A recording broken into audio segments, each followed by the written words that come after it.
Assalamualaikum warahmatullahi wabarakatuh. Apa kabar anak ibu semua? Semoga semua dalam keadaan sehat. Baiklah, hari ini kita akan belajar pelajaran akidah akhlak bersama Ibu Sri Arnayanti.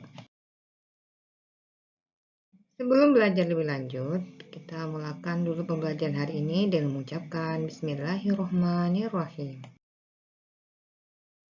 Materi pembelajaran hari ini kita akan belajar bab 6 yaitu berjudul Indahnya Asmaul Husna. Tujuan pembelajaran hari ini yang pertama menguraikan pengertian dan makna Asmaul Husna yang terdiri dari Al-Karim, Al-Mu'min, Al-Wakil, Al-Matin, Al-Jami, Al-Hafiz, Al-Rafi, Al-Wahhab, Al-Raqib, Al-Mubdi, Al-Muhyi, Al-Hayyu, Al-Qayyum, Al-Akhir, Al-Mujib, dan Al-Awwal. Dan yang kedua, menelaah dalil tentang Asmaul Husna yang 16 tadi. Dan kemudian menganalisis keutamaan nilai-nilai dari Asmaul Husna. Dan yang terakhir menunjukkan hasil analisis tentang makna Asmaul Husna yang terdiri dari 16 tadi. Yang ditunjukkan di sini adalah peta konsepnya, yaitu indahnya Asmaul Husna. Dengan mengamali indahnya Asmaul Husna, kita berarti mengimani bahwa Allah Subhanahu wa taala itu melalui Asmaul Husna. Dan yang akan kita pelajari yaitu makna, dalil, dan keutamaan. Untuk pertama, kita akan belajar tentang pengertian dan makna Asmaul Husna. Al-Asmaul Husna berasal dari bahasa Arab yaitu Asmaul Husna dan artinya nama-nama Allah yang indah dan baik. Asma berarti nama, penyebutan, dan husna berarti yang baik atau yang indah. Jadi, Al-Asmaul Husna adalah nama-nama milik Allah yang baik dan yang indah.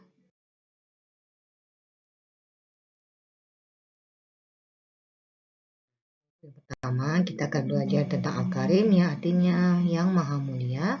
Dan yang kemudian kita akan belajar yang Mukmin yaitu yang maha keamanan.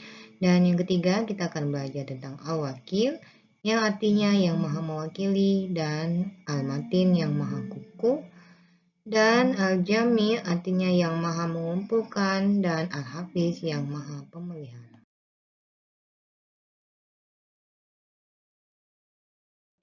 Ada Al-Rafi artinya yang maha meninggikan, kemudian Al-Muhyi artinya yang maha menghidupkan, dan kemudian Al-Wahhab yang artinya maha pemberi, dan selanjutnya Al-Mubdi yang artinya yang maha memulai, dan Al-Raqib yang artinya yang maha mengawasi.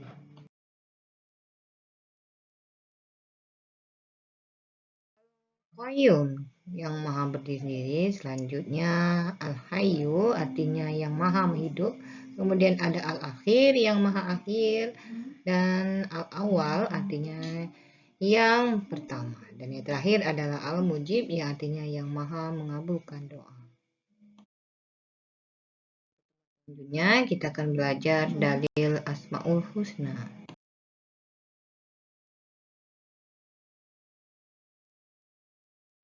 Kita akan belajar Al-Karim yang terdapat dalam surah Al-Mu'min ayat 116. Nah, kemudian surah Al-Mu'min terdapat dalam surah Al-Fatah ayat 4. Dan selanjutnya Al-Wakil terdapat dalam surah Al-Ahzab ayat 3. Dan Al-Matin itu terdapat dalam surah Al-Zariyat ayat 38. Dan kemudian Al-Jami terdapat dalam surah ayat Jatsiyah ayat 26, kemudian Al-Hafiz terdapat dalam surah Al-Anbiya ayat 32.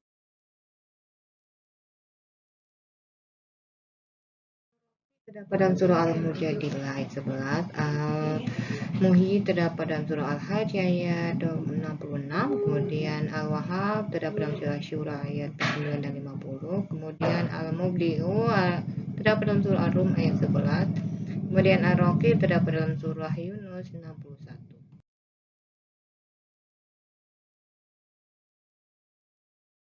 Untuk selanjutnya kita akan belajar Al-Qayyum terdapat dalam surah Al-Baqarah ayat 255, dan Al-Hayyu terdapat dalam surah Al-Furqan ayat 58, dan Al-Akhir terdapat dalam surah Al-Hadid ayat 3, dan surah Al-Awwal itu terdapat dalam surah Al-Hadid ayat 3, dan yang terakhir surah Al-Mu'min itu terdapat Asmaul Husna Al-Mujib.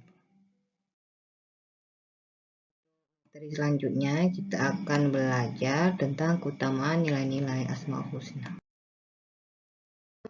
Asmaul Husna yang 16 tadi dapat diimplementasikan dalam kehidupan sehari-hari, yaitu yang pertama memiliki beri pengertian luhur, yaitu cermin dari Al-Husna Al-Karim, kemudian menjadi orang yang jujur sebagai implementasi dari Asmaul Husna Al-Mu'min, dan kemudian memiliki kredibilitas tinggi dan berserah diri itu sebagai perwujudan al-wakil, kemudian memiliki pribadi yang kuat sebagai implementasi dari Asmaul Husna al-Matin, dan menyadari pentingnya persatuan umat Islam itu sebagai bentuk Asmaul Husna al-Jami. Kemudian untuk selanjutnya bersyukur kepada Allah itu terbentuk dari implementasi Asmaul Husna al-Hafiz. Kemudian sadar akan pentingnya menuntut ilmu itu adalah implementasi dari Asmaul Husna al-Rafi, dan menjadi orang yang dermawan itu perwujudan dari sifat Allah al-Wahhab. Kemudian berhati-hati dalam bertindak sebagai wujud meneladani Asmaul Allah yaitu al-Rakim, bersemangat untuk memulai berbuat kebaikan juga sebagai implementasi sebagai Allah itu al-Mubdi, dan bersemangat untuk hidup dan menghidupkan syiar Islam itu adalah implementasi dari Asmaul Husna al-Muhyi. Itu sadar akan pentingnya makna hidup yang didasari keimanan sebagai implementasi Asmaul Allah Al-Hayyu, hidup mandiri sebagai manifestasi dari Asmaul Allah Al-Qayyum, menjadi orang yang bertakwa dan beramal soleh itu implementasi dari Asmaul Allah yang Maha Akhir. Kemudian bersemangat untuk selalu memohon kepada Allah itu adalah sebentuk implementasi meneladani Asmaul Husna Al-Mujib. Dan yang terakhir, siap menjadi manusia yang the best of the best adalah implementasi dari Asmaul Allah Al-Awwal. Nah, ibu semua, dengan berakhirnya materi keutamaan Asmaul Allah tadi, berarti berakhir juga materi kali ini dengan kita akhiri pelajaran hari ini dengan mengucapkan Alhamdulillahirrahmanirrahim. Sampai jumpa di materi selanjutnya. Assalamualaikum warahmatullahi wabarakatuh.